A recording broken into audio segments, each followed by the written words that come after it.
मिनश्शैतानिर्रजीम बिस्मिल्लाहिर्रहमानिर्रहीम नहमदुहु व नुसल्ली अला रसूलिहिल करीम। तमाम साफ़ी हज़रात का यहाँ पर तशरीफ़ लाने का शुक्रिया। इस वक्त जैसा कि आप जानते हैं कि हमारे मुल्क में पहली तारीख़ और 15 तारीख़ को पेट्रोलियम की कीमतों में कमी या बढ़ोतरी आती है और हम इसको ऐलान भी ज़रिए एलानिया भी कर सकते थे, लेकिन हम समझें कि बेहतर है कि हम कौम के सामने आके ये अपनी बात रखें और जो भी सवालात आपके हैं भाइयों के, अखबारों के, जर्नलिस्ट के, सहाफ़ियों के, वो जवाब दें। गुजारिश खिदमत ये है कि जब फरवरी में इमरान खान साहब की हुकूमत ने ये समझा कि उनकी हुकूमत के आखिरी दिन शुरू हुए हैं, तो उन्होंने एक कदम उठाया जिसके तहत उन्होंने कीमतें पेट्रोल की कम कर दी, टैक्स उस पर ख़त्म कर दिया, सेल टैक्स भी ख़त्म कर दिया और लेवी भी ख़त्म कर दी, बल्कि उस पर नुकसान शुरू कर दिया जिसको पीडीसी प्राइस डिफरेंशियल सब्सिडी या प्राइस डिफरेंशियल क्लेम बोलते हैं, और वो देना शुरू कर दी। उस वक़्त $80-85 के या $90 की प्राइस थी और वो उन्होंने कहा कि ये जून तक बढ़ाएंगे और बतदरीज जो है वो कीमतें बढ़ती गई। आज हम जून में खड़े हैं, 15 जून, और इंटरनेशनल कीमत जो पेट्रोलियम प्रोडक्ट्स की है वो $120 है। लिहाजा आपका मुल्क, हम सबका मुल्क, इस वक्त पेट्रोल के हर लीटर में गो कि हमने पिछले 3 हफ्तों में 2 मरतबा कीमतें बढ़ाई हैं, मगर इस वक्त फिर भी पेट्रोल की कीमतों में ₹24.03 का नुकसान कर रहा है, और साथ ही डीजल में ₹59.16 का नुकसान कर रहा है, केरोसिन ऑयल में ₹29.49 का नुकसान कर रहा है, और लाइट डीजल ऑयल में ₹29.16 का नुकसान कर रहा है। हमने जैसे आपसे गुजारिश करी थी कि मई के महीने में ये नुकसान जो था वो तकरीबन 120 अरब रुपए से तजावुज़ कर गया था, और ये भी मैं आपसे पहले गुजारिश कर चुका हूँ कि 3 गुना ज़्यादा है ये हुकूमत का ख़र्चा चलाने का, कि जो आपकी सिविल हुकूमत चलाते हैं हम, उसका ख़र्चा 40 अरब रुपया महीने का होता है, 42 अरब रुपया, और जो पेट्रोल की मद में हम सब्सिडी दे रहे थे उसका ख़र्चा 120 अरब रुपये था। मैं 30 साल से अमेरिका से जब PhD ख़त्म करके आया हूँ और उसके बाद मैंने यहाँ पे कारोबार भी किया है, सियासत में भी हिस्सा लिया है, मैं 30 साल से ये चीज़ें देख रहा हूँ। मैंने कभी आज तक मुल्क की इतनी हालत में बिगाड़ नहीं देखा, जिसमें इमरान खान साहब की और इनकी टीम की नाअहली भी शामिल है, जिसका एक बहुत बड़ा हाथ है, जिसकी वजह से जब कोविड के बाद दुनिया में कहीं महंगाई नहीं थी तो पाकिस्तान में बड़ी तेज़ी से महंगाई थी, और जब हम आए उस वक़्त पाकिस्तान दुनिया का तीसरा तेज़ तरीन महंगाई वाला मुल्क था बड़े इकोनॉमीज़ में। अर्जेंटीना 1 था, टर्की नंबर 2 था और पाकिस्तान 3 नंबर पे था। तो एक इमरान खान की नाअहली अगर काफ़ी नहीं थी मुल्क के लिए और मुल्क की मईशत को तबाह करने के लिए, तो उसके बाद से उसके ऊपर खान साहब ने फिर कुछ ऐसी चालें चली मुस्लिम लीग नून को ट्रैप करने के लिए कि मुस्लिम लीग नून तो चलो, या अपोजिशन पार्टियां उस वक़्त की आपकी कोalition गवर्नमेंट को ट्रैप करने के लिए कि चलो हुकूमत तो ट्रैप हो गई, लेकिन इस मुमलिकत पाकिस्तान की, इस रियासत पाकिस्तान की मईशत को भी इन्होंने ख़तरे में डाल दिया, ट्रैप में डाल दिया, जिसके अंदर आप पहले जाके IMF से मुख्तलिफ मुआहदे करके आए और फिर अपने मुआहदे की खिलाफ वर्जी करी और IMF से प्रोग्राम ख़त्म किया। तो हमने आते साथ IMF से प्रोग्राम बहाल करने की बात की है, फिर हमने बजट पेश किया और हम IMF से बातचीत कर रहे हैं, और हम अल्लाह ताला की ज़ात से उम्मीद करते हैं इंशाअल्लाह कि जल्द इसको निपटा लेंगे। मगर जिस किस्म के मुआहदे खान साहब करके आए हैं ओवर द लास्ट 3 ईयर्स, बिलखसूस फरवरी में जो मुआहदे करके आए हैं, जिसकी खिलाफ वर्जी भी इन्होंने फरवरी के एंड पे की है, लेकिन जिस किस्म के मुआहदे करे इन्होंने, उन मुआहदों के वजह से हमारे हाथ जकड़े हुए हैं। मैं फिर भी आपको एक मरतबा पहले भी गुजारिश कर चुका हूँ कि इन्होंने मुआहदा किया था कि न सिर्फ 1 पैसे का नुकसान नहीं करेंगे बल्कि 30 रुपए पेट्रोलियम प्रोडक्ट्स के ऊपर फी लीटर लेवी डालेंगे और फिर उसके बाद उसके ऊपर सारी कीमत के ऊपर 17% सेल टैक्स डालेंगे। तो समझ लीजिए कि 200 रुपए के ऊपर 34 रुपए वो लगते। तो न सिर्फ कीमतें पूरी हो जाएं बल्कि उसके ऊपर 64 रुपए कम अज़ कम इमरान खान ने टैक्स और लगाने का वादा किया था। ये ब्लैक एंड वाइट में सियासत उसमें लिखी हुई है, स्याही से लिखा हुआ है, इसमें कोई दो राय नहीं है, इसके अंदर झुटलाने की कोई बात नहीं है। ये खान साहब एक ढांचा छोड़ के गए थे, स्ट्रेट जैकेट छोड़ के गए थे जिसमें हम चल रहे हैं। और फिर जो तीसरी चीज़ मैं बताना चाहता हूं कि एक खान साहब की नाअहली, उनका ट्रैप, और फिर तीसरी चीज़ जो है वो इंटरनेशनली बहुत ज़्यादा चैलेंजिंग एनवायरनमेंट। जब खान साहब छोड़ के गए थे तो $85-90 का पेट्रोल था, आज 120 के ऊपर है। वीट भी महंगा हो गया है। सितम ज़रीफ़ी यह है कि खुर्दनी तेल भी बहुत महंगा हो गया है। तो बहुत सारी चीज़ों की जब महंगाई होती है तो मुल्क के अंदर प्रेशर आ गया है, हमारे इंपोर्ट बिल के ऊपर प्रेशर आ गया है, तो हमको कोई ना कोई ऐसे इक़दाम लेने पड़ेंगे। और फिर क्योंकि हम पेट्रोल सस्ता बेच रहे थे, डीजल बहुत सस्ता बेच रहे थे, लिहाजा उसकी डिमांड बढ़ गई और 20% डिमांड बढ़ गई अप्रैल के अंदर पिछले साल के मुनस्बत। तो उसको भी कंट्रोल करना है क्योंकि हमारे पास फॉरेन एक्सचेंज की भी इतनी वो वाफर मकदार नहीं है कि जिसके तहत हम इंपोर्ट कर सकें। तो दुनिया के तमाम ममालिक की तरह जिन्होंने ये कीमतें पास ऑन करी, हम भी मजबूर हैं। ये खुशी की बात नहीं है। हम जानते हैं कि ये बहुत गरीब मुल्क है, हम जानते हैं कि हमारे भाई बहन बहुत गुर्बत में रह रहे हैं, और इसीलिए वज़ीर आज़म पाकिस्तान मियां शहबाज शरीफ ने सस्ता पेट्रोल सस्ता डीजल स्कीम की है, जिसके तहत 786 पे अगर फ़ोन करें तो उन पाकिस्तानी 80 लाख, माफ़ कीजिए पहले ही बता दूं, 80 लाख गरीब तरीन पाकिस्तानी जो बिस्क में हैं, उनको तो हमने 2000 रुपये एक्स्ट्रा जून में दे दिए और वो उनको अगले साल भी पैसे मिलते रहेंगे। उसके अलावा 60 लाख और पाकिस्तानी जो नेक्स्ट गरीब तरीन है, उन 80 लाख के बाद जो गरीब तरीन पाकिस्तानी हैं वो भी एलिजिबल हैं। वो हमको मैसेज भेजें अगर 786 पे, तो उनको जवाब आएगा इंशाअल्लाह, और उनका अगर नाम उस पर होगा लिस्ट में तो उनको भी 2000 रुपया जून में मिलेगा और फिर अगले साल हर माह 2-2000 रुपये मिलते रहेंगे। उनको हम रजिस्टर कर देंगे। उसमें से कम 10 लाख लोगों को हम बिस्क में ले जाएंगे और बकाया लोगों को हम अपने सस्ता डीजल सस्ता पेट्रोल की स्कीम के तहत पैसे देते रहेंगे। तो ये 8 करोड़ 50 लाख पाकिस्तानियों का हम मदावा कर सकेंगे। लेकिन जाहिर है पाकिस्तान के अंदर 8 करोड़ से ज़्यादा ऐसे लोग हैं जो स्ट्रगल करेंगे, मिडिल क्लास भी स्ट्रगल करेगी महंगाई से और कर रही है। हम ये जानते हैं ये किसी हुकूमत के लिए आसान फैसला नहीं होता कि ये इतनी महंगी चीज़ें पास ऑन कर दें, लेकिन हमारे पास कोई रिजर्व नहीं है। हमारे पास कोई अच्छे दिनों के अंदर, ये सस्ते पेट्रोल के दिनों में जब कोविड में $6 का $4 का पेट्रोल मिल रहा था, तो ना हमने ऐसे सौदे लिए, ना हमने उस वक्त कुछ पैसे जमा करके रखे जो हम पूरे दिनों में काम कर सकें, इसमें इस्तेमाल कर सकें। तो हमें ये कर्ज देना पड़ रहा है, 15% पे कर्ज लेना पड़ रहा है। तो इस पे ये हुकूमत जो है वो एकदम इस नहज पे आ गई है कि जिस नहज से हमको, अगर हम ये काम इक़दाम ना करें तो हम हुकूमत को बहुत ट्रबल में ले जा सकेंगे और हम पाकिस्तान को खुदा न खास्ता डिफ़ॉल्ट की तरफ नहीं ले जाना चाहते। इसलिए जो भी मुश्किल फ़ैसले होंगे हमने पहले भी किए हैं और हम अब भी करेंगे। और हम इंशाअल्लाह ताला मैं ये बताना चाहता हूँ, और डॉक्टर साहब अभी बात करेंगे कि चंद महीनों की ये मुश्किल ज़रूर होगी और हम माजरत चाहते हैं अपने भाइयों से, अपने बहनों से कि ये मुश्किल है, लेकिन हमें अल्लाह ताला की ज़ात से पूरी उम्मीद है कि हमारे पास जो प्लान है, जो IMF से हम बात कर रहे हैं, जो बजट के अंदर हमने इक़दाम उठाए हैं, इसके तहत हमने न सिर्फ गरीब लोगों के ऊपर टैक्स कम से कम लगाने की कोशिश करी है, बल्कि अमीर लोगों के ऊपर टैक्स लगवाए हैं। और मियां शहबाज शरीफ और मज़ीद अनाउंसमेंट करेंगे इसके अंदर, और मैं बजट वाइंडिंग ऑफ स्पीच में अनाउंस करूँगा।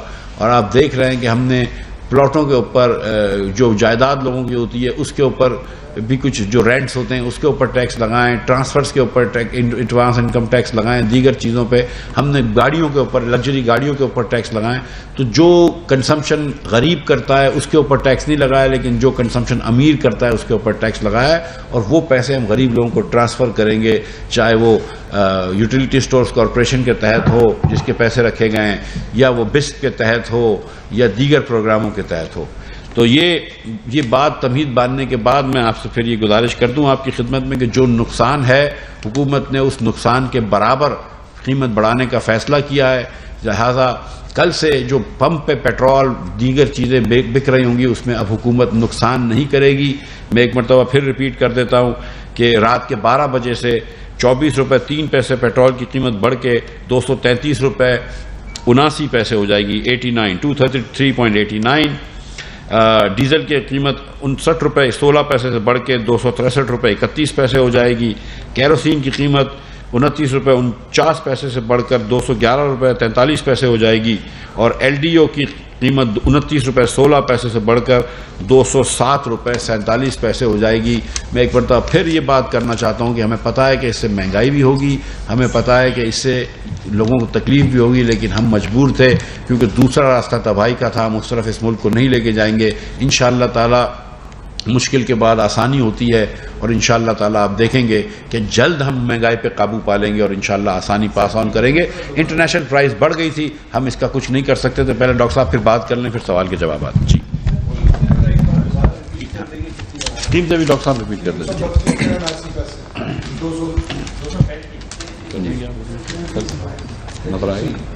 नहीं तो आपसे पूछ देखिए, मैं रिपीट कर देता हूँ सर। जी कर दें, आप कर देना, नहीं पढ़ सकते? नहीं आप पढ़ दीजिए। पढ़ देंगे आप कुछ।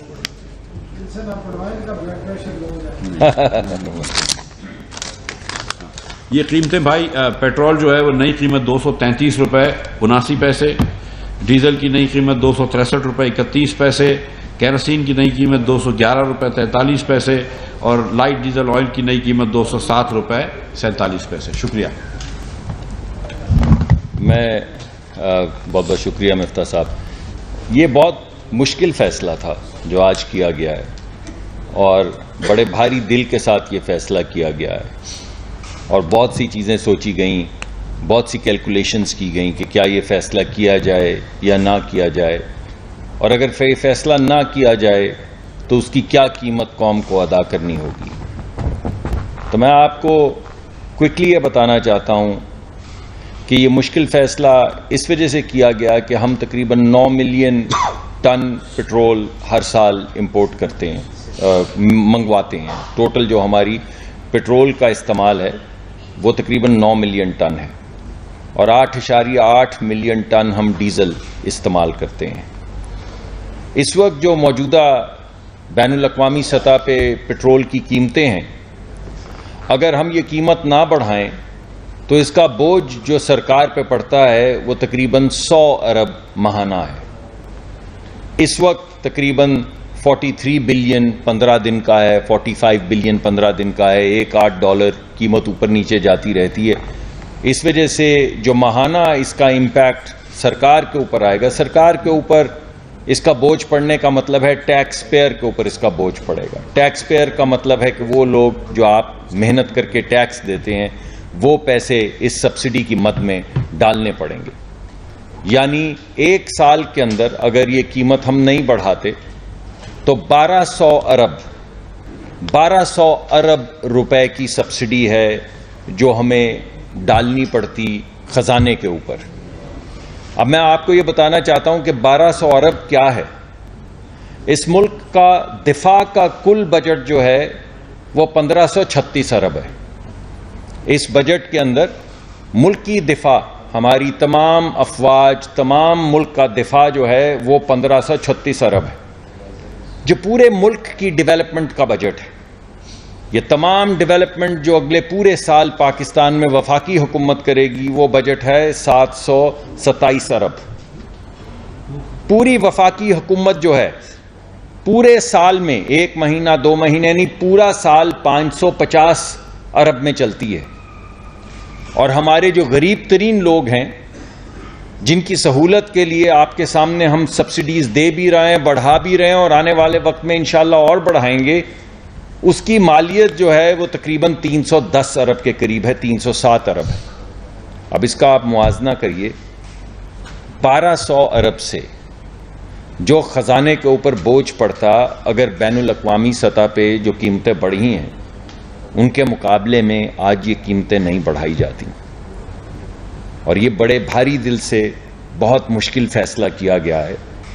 ये 11 बजे के पास जो हम आपके सामने हाजिर हुए हैं उसकी वजह यह है कि आखिरी मिनट तक बैक एंड फोर्थ ये गुफ्तगू चल रही थी, ये मुश्किल फैसला करने के लिए हम रहनुमाई मुख्तलिफ लोगों से ले रहे थे, मगर आखिर में यही पता चला कि अगर ये मुश्किल फैसला ना किया गया तो उसके नतीजे में जो बोझ अवाम पे पड़ेगा, बिलखसूस उन लोगों पे जो नौकरी पेशा हैं, जिनका टैक्स कटता है, वो बोझ बहुत ज्यादा है इस बोझ से जो हमें यहां पर उठाना होगा। मैं मिफ्ता साहब बता चुके हैं कि बहुत सी ऐसी चीजें हुई हैं पिछले 3-4 साल में जिनका बोझ हम लेकर चल रहे हैं, लेकिन यह फैसला तो हमारा है, यह हुकूमत लेने का। इस वजह से अगर यह फैसला हमारा है तो यह बोझ भी हम ही को उठाना है और इस बोझ की जिम्मेदारी भी हम ही को लेनी होगी।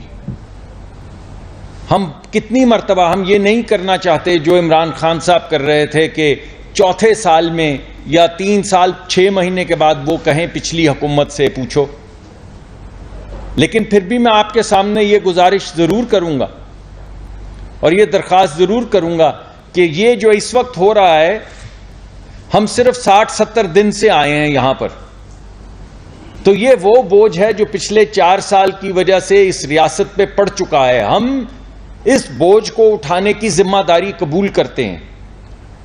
हम इंशाअल्लाह कुछ महीनों में मुश्किल फैसलों के जरिए इस मुल्क की एक नया रास्ता उसके लिए उसका तयन करेंगे जो अवाम के लिए रिलीफ का रास्ता होगा। लेकिन उससे पहले कुछ मुश्किलात हैं। ये नंबर्स मैंने आपके सामने इसीलिए रखे कि आपको उन मुश्किलात का अंदाजा हो जाए और आपको यह भी अंदाजा हो जाए कि अगर यह फैसला ना किया जाए तो खजाने पे कितना बोझ पड़ेगा और उसके नतीजे में लोगों के ऊपर जो टैक्स देते हैं कितना बोझ पड़ेगा। हुकूमत कुछ भी नहीं है मां सिवा टैक्स देने वालों के पैसे की। ये पैसा जो टैक्स पेयर्स का है, ये अमानत है। हमारे यहां बहुत से लोग हैं जिनको अल्लाह ने थोड़ी सी इस्तिताअत, थोड़ी सी ताकत दी है, जो बड़ी बड़ी मोटर गाड़ियों में चल रहे होते हैं। अल्लाह उनको और इज्जत दे, अल्लाह उनको और साहिब सरवत बनाए। लेकिन अगर किसी के पास मोटर गाड़ी है और उसका मुआवजा किसी गरीब आदमी से किया जाए जो साइकिल पे है या मोटरसाइकिल पे है, तो मेरे ख्याल में ऐसा यकसा बोझ सब पे डाल देना, यानी जो सब्सिडी गरीब आदमी को मिले वही सब्सिडी अमीर आदमी को मिले, वही सब्सिडी एक बड़ी मोटर गाड़ी, ये जो पजेरो और ये लैंड क्रूजर्स और ये बड़ी गाड़ियां, मैं उनके खिलाफ कुछ नहीं कह रहा हूं। मैं कह रहा हूं अल्लाह उनको और इज्जत दे, अल्लाह उनकी दौलत में इजाफा करे। मगर ये वक्त ऐसा है कि ये बोझ उन लोगों को जिनके पास प्लॉट हैं, जिनको अल्लाह ने बहुत कुछ दिया है, जिनको अल्लाह ने दौलत दी है, से नवाजा है उनकी मेहनत की वजह से, ये बोझ हुकूमत के साथ साथ कुछ उनको उठाना होगा ताकि गरीब आदमी पर बोझ कम किया जा सके। पिछली हुकूमत की मैं क्या बात करूं, मैं आपको सिर्फ यही कह सकता हूं कि गैस की मद में 1400 अरब 1.4 ट्रिलियन का सर्कुलर डेट 4 साल के अंदर हुकूमत पिछली बना के गई है। 1400 अरब का मैं किस किस चीज को गिनूं? मैं 1200 अरब गिनूं जो ये सब्सिडी की मद में, जो ये इमरान खान साहब ऐलानात करके गए थे, जिसका ऑलरेडी खुमियाजा हमने 250 अरब तकरीबन उठाया, बोझ उठाया, उसमें लोगों को रिलीफ भी देने की कोशिश की, या 1400 अरब का सर्कुलर डेट जो वो गैस में छोड़ कर गए हैं, या 162 अरब की वो LNG जो वो डोमेस्टिक कंज्यूमर को यानी 4000 रुपए की LNG खरीद के पिछले साल 132 रुपए और 350 रुपए की बेचते रहे हैं। लेकिन बहरहाल ये तमाम चीज़ें हमारे सामने हैं, हमने इसको ठीक करने की जिम्मेदारी उठाई है। उस जिम्मेदारी को हम पूरा करने की कोशिश कर रहे हैं और इंशाल्लाह करते रहेंगे। ये मुश्किल फैसले हैं, हमें आपका ताउन चाहिए, आपकी दुआएं चाहिए, और ये हम समझते हैं कि ये बोझ है, लेकिन ये बोझ हमें सबको मिलजुल के उठाना होगा। हम वफाकी हुकूमत भी कुछ ये बोझ उठाएगी, साहिब सरवत रोड लोग भी कुछ ये बोझ उठाएंगे, और हमारी पूरी कोशिश होगी कि गरीब लोगों के ऊपर ये बोझ कम से कम पड़े। बहुत बहुत शुक्रिया जी। सुनाना साहब राम से मिर्जा साहब, दो चीज़ें, एक तो आपने कहा चंद मामले ठीक हो जाएंगे। आज आपने इंटरनेशनल मार्केट के जो एक्सपर्टों की रिपोर्ट पड़ी है कि सितंबर तक का $130 होगा। उसके बाद अगर यूक्रेन और रशिया की वार ख़त्म हो जाती है तो फिर ये डिक्लाइन हो सकता है, वरना ये मज़ीद ऊपर जाए। वो बता दें। दूसरा ये भी बता दें कि नेफ्रा ने 7.92 पर यूनिट डिसीजन दिया हुआ है, PCC ने चूज किया, गैस का ऑर्डर ने दिया हुआ है 47% है, लेकिन जुलाई से ज़्यादा। ये भी पूरे पास आ होंगे या इसमें कोई क्वेश्चन रखेंगे? जी देखें सनासुल्लाह साहब माफ़ कीजिए, यूक्रेन और रशिया की जंग कितने अर्से तक जारी रहती है, ज़ाहिर है उस पर हुकूमत पाकिस्तान या कोई इसका वजीर तो क्या कंट्रोल कर सकता है। मैंने ये गुजारिश करी थी कि हम 2-3 माह में हालात पे काबू पा लेंगे, हमारे हालात पे काबू पा लेंगे। अब इंटरनेशनल ऑयल प्राइसेस को मैं कुछ नहीं कर सकता हूँ, लेकिन हमारे हालात पे जो इस वक्त पाकिस्तान के अंदर एक ख़तरनाक हालात हैं, जिस नहज पे हम आ गए हैं या जिस मोड़ पे हम गुजर रहे हैं, उनको हम काबू पा लेंगे अगर हम अपने जो बैनुल अक़वामी मालियाती इदारे हैं, IMF, world bank, Asian development bank, इनसे हमारे ताल्लुकात बेहतर कर लेंगे, जो वापस हमारे पाकिस्तान के लोन शुरू हो जाएंगे, तो ये जो हम मुश्किल में हैं वो ख़त्म हो जाएगा। हमारे जो रिज़र्व, आपको याद है मार्च के अंदर $5 बिलियन से रिज़र्व कम हुए थे। जब से हम आए हमने सिर्फ $1 बिलियन के रिज़र्व कम हुए 2 महीने में, लेकिन फिर भी कम हुए हैं। हम ऑब्वियसली चाहते हैं कि ये रिज़र्व बढ़ जाएँ, तो अल्लाह करेगा तो हम दूसरी तरफ जाना शुरू कर देंगे, बेहतरी की तरफ जाना शुरू कर देंगे। लेकिन अगर इंटरनेशनल प्राइसेस बढ़ती रहेंगी तो उसका तो हम कुछ नहीं कर सकते। जहाँ तक बिजली की कीमत का ताल्लुक है तो वो देखें, काफ़ी अरसे से बिजली की कीमत नहीं बढ़ी है, और आप ये भी जानते हैं कि ईंधन की कीमत जो है वो बहुत तेज़ी से बढ़ गई, और मतलब 6 महीने का ये जो है वो के बाद ये आई है समरी ये एनुअल रीबेसिंग की। इसी तरह गैस की कीमत जो है वो भी सितंबर 2020 से नहीं बढ़ी। ECC ने इसको पास किया, लेकिन यकमुश्त पास नहीं किया, किस्तों में पास किया है। अब हम काबीना में लेके जाएंगे वक्त पर, इस ऑब्वियसली जून के अंदर तो नहीं होगी, जुलाई की बिलिंग साइकिल में, और फिर काबीना जो फैसला फरमाएगी उसको फिर हम देखेंगे क्या होता है। जी मैं अगर इसमें ऑब्वियसली ऐड करें, जी मैं इसके अंदर सिर्फ ये ऐड करना चाहूँगा कि ये जो रीबेसिंग की दरख्वास्त है ये पहले से आई हुई है। जब पहले दिन हम हुकूमत में आए हैं उस दिन रीबेसिंग पिछली हुकूमत के पास ये दरख्वास्त पड़ी हुई थी, और ये जो आपके सामने नई रीबेसिंग के बाद कीमतें आई हैं, ये तमाम कागजात जो हैं ये पहले दिन से हमारे सामने आए थे। यानी ये वो फैसले थे जो पिछली हुकूमत को करने चाहिए थे, उसने नहीं किए, मौखर किए, बोझ डाला मुल्क के ऊपर। जो सर्कुलर डेट है बिजली का, 1 साल के अंदर जो सरकार ने मेरे ख्याल में 1000 अरब की सब्सिडी दी है, 1100 अरब की 1 साल में सिर्फ बिजली की मद में। ये रीबेसिंग जिसका आप जिक्र कर रहे हैं, ये ना करने से 1000 अरब 1100 अरब 1.1 ट्रिलियन खजाने के ऊपर बोझ डाला है। तो ये मुश्किल फैसले हम कर रहे हैं इस वजह से कि ये बोझ हटे, लेकिन हम सिर्फ ये नहीं कह रहे कि पिछली हुकूमत ने ये किया है। हम साथ के साथ ये जिम्मेदारी ले रहे हैं कि पूरी मेहनत से इंशाअल्लाह कोशिश करेंगे और अवाम का जो कर्ज है हमारे ऊपर वो इंशाअल्लाह अदा करेंगे। और जो ये इतनी सी बात भी कर दूँ शराब साहब के, जो डॉक्टर साहब ने फरमाया कि ये जो रीबेसिंग होती है इसमें एप्लीकेशन होती है, तो एप्लीकेशन पिछली हुकूमत ने की है। जी उनकी CPPA की एप्लीकेशन हुआ। जी सर, इसके बाद IMF का प्रोग्राम जो है वो स्टार्ट हो जाएगा और मज़ीद कीमतें तो नहीं बढ़ेगी।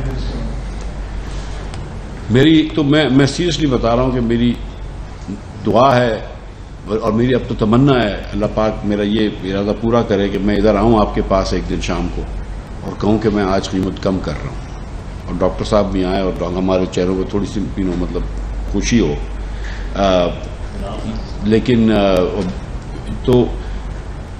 लेकिन सच्ची बात यह है, मैं आपको ये क्या बताऊँ, देखिए $120 की आज पेट्रोल की प्राइस है। अगर पेट्रोल की प्राइस $110 हो जाती है, $105 हो जाती, तो आपकी खिदमत में आऊँगा और कहूँगा कि कीमत कम हो गई है। अगर मार्केट देखें, ये खान साहब ने गलती शायद ये करी थी, और मैं गलती कहता हूँ, चलो मैंने नहीं कहता हूँ कि कुछ जानबूझ के किया था, कि इन्होंने कहा कि हम इतने की बेचेंगे, मास कितने की भी मिले, कीमत खरीद जितनी भी हो। तो जिस तरह कोई दुकानदार आपको जो आटा बेचता है वो गारंटी नहीं कर सकता कि कितने की आटा कल बेचेगा या एक हफ्ते में बेचेगा, मैं भी गारंटी नहीं कर सकता हूँ। जी भाई। जी मैं एक और बात आपको मुआवजे के तौर पे बता दूं कि इस वक्त यूनाइटेड अरब एमिरेट्स में, अबू धाबी और दुबई और शारजा में इस वक्त पेट्रोल की कीमत जो है वो $1 से ज़रा ज़्यादा है। तो अगर आप इसको ज़रब दे लें तो वो ममालिक जो तेल के सबसे बड़े प्रोड्यूसर हैं, जी हाँ, वो इस वक्त $1 और कुछ सेंट का पेट्रोल बेच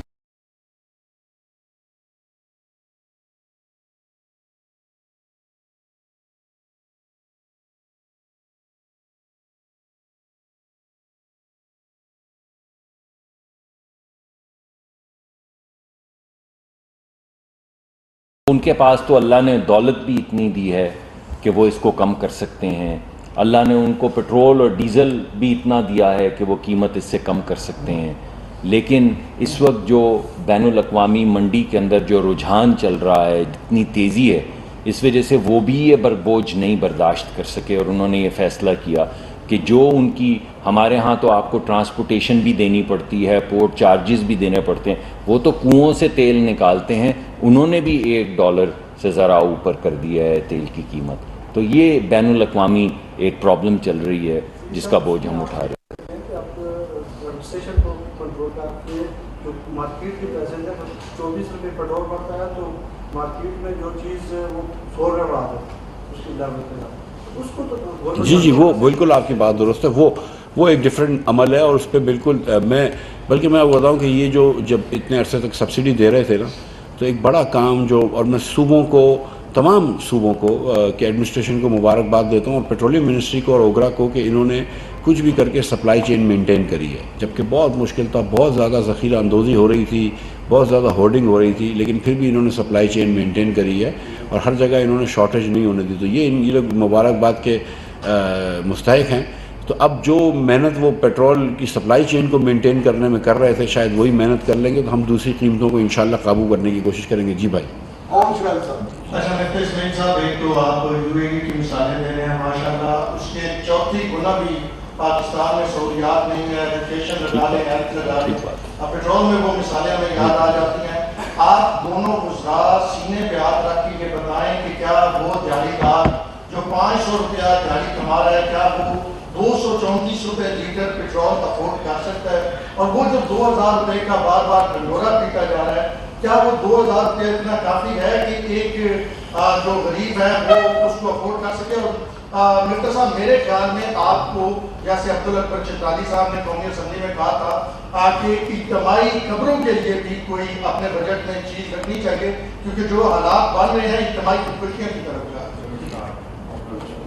जी देखिए, गुजारिश ये है कि इसमें कोई डाउट नहीं है कि अगर कोई इंसान, आप तो 500 रुपये कह रहे हैं कि जो कोई आदमी मिनिमम वेज 25,000 रुपये भी कमा रहा हो, उसके लिए भी पूरा करना आज दिन में बहुत मुश्किल है। और आप इसको, आपको 2000 रुपये कम अमाउंट लग रहा है और है भी कम अमाउंट, लेकिन मैं आपसे गुजारिश करना चाहता हूँ कि इसके बावजूद भी 40 लाख लोगों ने, ये कल की बात कर रहा हूँ कि हाँ कल शाम तक 40 लाख लोगों ने 786 पे अपने नंबर भेज दिए थे।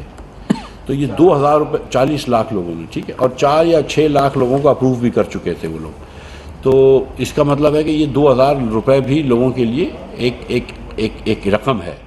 और हम ये बिल्कुल नहीं समझते कि 2000 रुपये किसी के लिए काफ़ी हैं, ना हम ये समझते हैं कि 25,000 रुपये भी किसी के लिए माहवार काफ़ी है। लेकिन ये बात भी याद रखें कि ये अगर लोग गरीब हैं तो ये मुल्क भी बहुत गरीब है। हम इस वक्त ये कह रहे हैं कि 1/3 पाकिस्तानियों को, 8 करोड़ 40 लाख पाकिस्तानियों को हम थोड़ी बहुत मदद कर सकते हैं। अब ये भी हम कर सकते हैं कि सिर्फ 1 करोड़ पाकिस्तानियों को हम 28,000 रुपये साल के दे देते हैं, उनकी जगह 2 लाख रुपये दे दें। लेकिन क्या बेहतर ये नहीं है कि हम 28,000 1 करोड़ 40 लाख घरों को, 8 करोड़ 40 लाख लोगों को थोड़ा थोड़ा कुछ दें? और ये जो पहले 8 लाख 80 लाख जो बिस्प के रेसिपिएंट्स हैं, उनके तो हम उनके 2/3 हम उनके बच्चों की स्कूल भेजते हैं तो उसके अंदर भी कुछ मुआवजा देते हैं।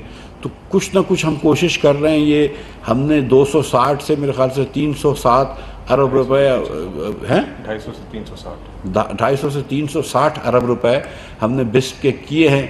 तो ऑब्वियसली मतलब हमारा एक कमिटमेंट है हम पावर्टी एलिविएशन के टैक्स लगाए हैं हमने, अमीर लोगों से हम जो 30 करोड़ रुपये से ज़्यादा पैसे कमाते हैं 2% टैक्स बढ़ाया है। तो हमारा कमिटमेंट तो है कि हम गरीब लोगों का साथ दें। और ये तो बहुत मुश्किल हालात हैं, हम खुदा न खास्ता ये नहीं कह रहे कि ना देखें, हम ये बात कर रहे हैं कि गरीब लोग जो है उनके लिए आसानी हो जाती है, ना हम ये कह रहे हैं कि पेट्रोल से महंगाई नहीं आएगी, आएगी महंगाई, बहुत और मुश्किलें होंगी। लेकिन भाई पेट्रोल की कीमत तो हम क्या कर सकते हैं। जो डॉक्टर साहब फरमा रहे थे और जो मैं भी गुजारिश कर चुका हूँ कि जिस मुल्क में डीजल पैदा होता है UAE, उससे भी हम सस्ता डीजल बेच रहे थे जिसके पास वसाइल हैं, जबकि हमारे पास नहीं है। जी भाई, मैं एक और अगर आपकी इजाज़त अगर आबिद साहब, एक तो ये जी कि इस गुफ्तगू से आपके दुख दर्द का मुदावा तो नहीं हो पाएगा।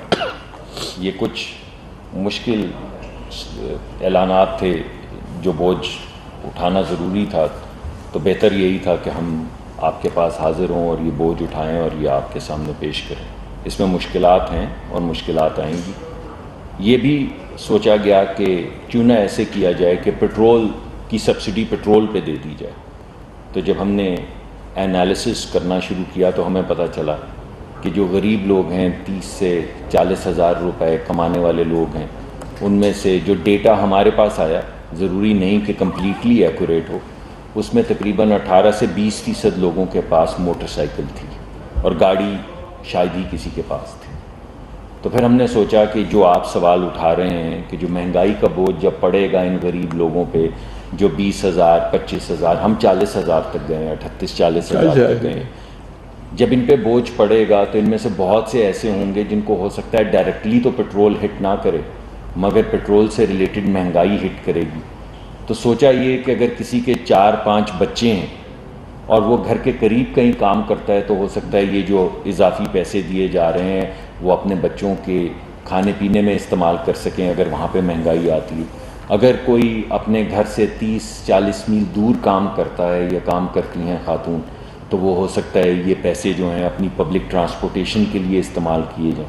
तो ये फ़ैसला कि पेट्रोल की मद में डायरेक्ट सब्सिडी क्यों ना दी जाए, वो ये पता चला कि उससे गालिबन पेट्रोल जो इस्तेमाल करते हैं उनको सिर्फ फ़ायदा होगा, मगर इस मुल्क के सबसे ज़्यादा जो डिसएनफ्रेंचाइज्ड लोग हैं, जो पीछे रह गए हैं, जिनको सहारे की ज़रूरत है थोड़ा, उनको शायद फ़ायदा ना हो। इस वजह से यही समझा गया कि ज़्यादा मौसर तरीका ये है कि ये बिस्प के ज़रिए पैसों की शक्ल में डायरेक्ट 786 पाउंड, यही है ना साहब, 786 जी, 786 के ज़रिए डायरेक्टली दी जाए। जी भाई, जी आपने चौधरी मेट्रो टाइम से कुछ गैर मुल्की सरमायाकार के बता रहे हैं एनर्जी सेक्टर में, जो साउथ कोरिया से मोस्टली जो है हिस्सा है, तो उसलिए वो मौजूदा सूरत हाल में वो डरे हुए हैं, जो पोजीशन है इस वक्त सूरत हाल की, और उस हवाले में क्या रिलीफ दे रही है गवर्नमेंट, क्या ऐसा कोई पैकेज दे रही है जो गैर मुल्की सरमायाकार?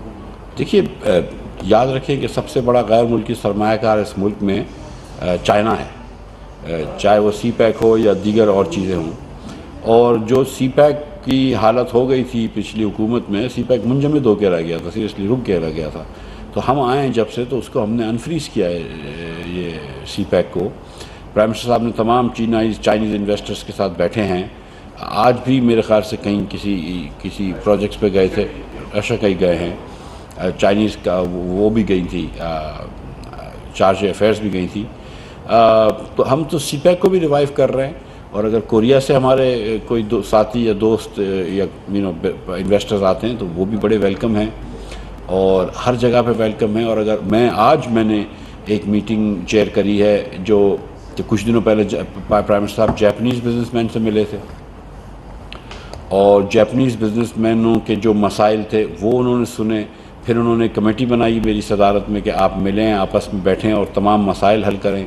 और हमने बजट के अंदर 1-2 उनके मसले हल करे, एक्सपोर्ट प्रोसेसिंग जोन वगैरह के अलावा। आज भी हमने कुछ और मसले उनके हल करने की कोशिश की है, वो भी रिपोर्ट देंगे। तो हम हर मुल्क के इन्वेस्टर्स को चाहते हैं कि मुल्क में आएँ। टर्की प्राइम मिनिस्टर तशरीफ ले गए थे, उधर सिया कलम का एक मसला था, दीगर जो मसाइल थे, लाहौर ट्रांसपोर्ट कंपनी के मसाइल थे, वेस्ट मैनेजमेंट कंपनी के, तो उधर भी हमने प्राइम मिनिस्टर ने किया है काम। तो हम कर रहे हैं इंशाअल्लाह ताला। और आप देखें जी, सॉरी, एक मैं जो बात आपको बताना चाहता हूँ कि हंगामी बुनियादों के ऊपर रेशा कई के लिए कंप्लीट उनका पूरा वो एक्सपोर्ट जो जोन है, उस जोन तक गैस जो है वो पहुंचा दी गई है, वो वहाँ पे पहुंच गई है। तो अब ये आइडिया नहीं है कि पहुंच जाएगी, गैस वहाँ पे पहुंच चुकी है। अब वो प्रोसेसिंग, एक्सपोर्ट प्रोसेसिंग जोन वहाँ पे जो भी हमारे बने हुए हैं, अब ये उनकी जिम्मेदारी है कि वो अपने जितने भी वहाँ पे नई सनतें लगेंगी उनको हमारी तरफ से अब कोई मसला नहीं है वहाँ पे तवानाई पहुँचाने का। तवानाई वहाँ पे पहुँच चुकी है, गैस वहाँ पे पहुँच चुकी है। तो वहाँ पे इंशाल्लाह बहुत जल्द ये जो हमारा काम, सनती काम जो है वो शुरू हो जाएगा। सर इधर मिफ्ता साहब, एक तो मैंने आपसे बताया भी था कि आज मार्केट में ये बात थी कि जो एलसी है वो के हमारे से वो आई थी, कोई मुश्किल है क्लियर करते। दूसरा, आपने लास्ट वीक कहा था कि चाइना से 2.39 बिलियन आ रहे हैं, वो एग्रीमेंट भी हो गया। मंडे को आपने शायद कहा था कि मंडे तक आ जाएंगे। मार्केट की जो सिचुएशन है वो अब तक आए क्यों नहीं और कब तक आएंगे? सर, ऑयल मार्केटिंग कंपनी का जो मार्जिन बढ़ाने की डिमांड है, जो स्ट्राइक पे भी जा रहे हैं, वो इसी में एडजस्ट कर दिए 6% जो डिमांड कर रहे हैं। डिमांड का कौन सा, मैं समझा नहीं। ऑयल मार्केटिंग कंपनी अपना मार्जिन इंक्रीज जी के लिए डिमांड की हुई है, वो इसमें एडजस्ट कर दिया या वो बाद में? नहीं, देखिए, जो ऑयल मार्केटिंग कंपनीज़ की जो डिमांड्स हैं उनका हम एनालिसिस इस वक्त कर रहे हैं। वो ऑयल मार्केटिंग कंपनीज़ का इस वक्त जो मार्जिन है उसमें कोई रिवीजन वक्ती तौर पे नहीं की गई। उनको रिलीफ दिया गया है इस टैक्स के अंदर। जो उनका टर्नओवर टैक्स था जो 0.75% था, उसको कम करके 0.5% किया गया है, इसी वजह से कि उनको थोड़ा सा रिलीफ मिले, जो उनकी कुछ उनके कैश फ्लो के मसाइल जो हैं वो ना उनके आड़े आए। जी, मैं एक तो आपकी बात थी कि ये कोई एलसी की अफवाह मैंने तो नहीं सुनी है आज कोई एलसी, और हम जून तक तो हमारी सारी एलसियाँ खुल चुकी हैं, कंफर्म हो चुकी हैं। तो अब जुलाई की एलसियाँ खुलनी बाकी हैं, लेकिन जून के अंदर तो हमारा ये सारा हमारा काम हो चुका है। दूसरा आपने क्या बोला? चाइना वाले से। हाँ, चाइना के पैसे अभी तक नहीं आए। वो 3 चाइना के बैंक्स थे, हमें आज भी गुज़िश्ता कल भी रीअश्योर किया गया है कि वो आने लगे हैं पैसे। और लास्ट वीक मैं समझा था कि आ जाएंगे, लेकिन वो 3 चाइना के बैंक है, वो आपस में कुछ कोऑर्डिनेशन कर रहे हैं, उससे कुछ वक्त लगा है। लेकिन हमने फिर पूछा है कि कुछ मसला तो नहीं है, तो बोले नहीं, पाकिस्तान ने अपना काम कर लिया है, अब वहाँ पे पैसे आने बाकी हैं। ठीक है, थैंक यू वेरी मच। चले आखिरी सवाल। मलिक साहब, इस वक्त जो बढ़ोतरी की आपने प्राइसेस में, आपकी गवर्नमेंट की पार्टनर में से कोई नहीं है, क्या ये बोझ सिर्फ आप अपने सर ले रहे हैं या पार्टनर भी इसमें शरीक है? सर, दूसरा सवाल, ये जो आज आपकी बॉडी लैंग्वेज है दोनों वज़रा की और जो मुस्लिम लीग के वर्कर्स का हाल है, ये क्या सर ऐसा तो नहीं कहीं कि वज़ारत उज़्मा की ख्वाहिश ने आपको यहाँ पहुँचा दो? Thank you. देखिए, आपके दूसरे सवाल का मैं पहले जवाब दे देता हूँ। अगर आज ये मुश्किल फ़ैसले ना किए जाते और मुल्क जिस रविश पे चल रहा था उसी रविश पे चल रहा होता तो आप कहाँ होते? मैंने कुछ नक्शा तो आपके सामने पेश कर दिया है। मैंने 1.4 ट्रिलियन 1400 अरब का सर्कुलर डेट गैस का आपके सामने पेश कर दिया है, तो इसको चलने देते। मैंने आपको बता दिया कि बिजली की मद में 1100 अरब की सब्सिडी 1 साल में, 4 में नहीं 1 साल में दी गई, तो इसको भी चलने देना था। ये जो हम ये प्राइस एडजस्टमेंट कर रहे हैं, मुश्किल फ़ैसले जिसकी वजह से आपको बॉडी लैंग्वेज हमारी लग रही है, बिकॉज़ हम भी दिल में दर्द रखते हैं। तो वो अगर दर्दमंदी है कुछ और उसकी वजह से आपको हमारी बॉडी लैंग्वेज ऐसी दिख रही है, तो उसकी वजह ये है कि गरीब आदमी पे, मुल्क के अवाम के ऊपर बोझ पड़ रहा है। तो हमारी बॉडी लैंग्वेज कैसे बेहतर होगी? इससे उस दिन बेहतर होगी जिस की तरफ जाना शुरू करेगा इंशाल्लाह। मैं एक आखिरी बात, मैं ये आपको बात बता दूं कि इस बॉडी लैंग्वेज का मतलब ये नहीं कि हम मुश्किल फ़ैसले नहीं करेंगे। इस बॉडी लैंग्वेज का मतलब ये है कि हमारे दिल में दर्द है, लेकिन मुल्क की सलामती के लिए जितना भी मुश्किल फ़ैसला करना पड़ेगा हम वो फ़ैसला करेंगे। हम यहाँ पर आए हैं इस अज़्म के साथ कि इस मुल्क को हम बर्बाद नहीं होने देंगे। आप इसको कुछ भी कह सकते हैं, मैं आपको रोक तो नहीं सकता हूँ। ये आपका एनालिसिस जो है आप इसको कह सकते हैं कोई ख्वाहिश इक़्तिदार की लाई है, मगर एक पर्सपेक्टिव ये भी हो सकता है कि दर्दमंदी की वजह से, इज्ज़ की वजह से, इस मुल्क को आगे बढ़ाने की ख्वाहिश जो है, उस जज्बे की वजह से हमने इतने मुश्किल वक्त में, जब बेहतरीन काम ये था कि हम ये फ़ैसला ना करें, और जिस रविश में मुल्क चल रहा था उसको चलने दें, और जब बर्बाद हो जाए तो लोगों को बोलें देखे बर्बाद हो गया।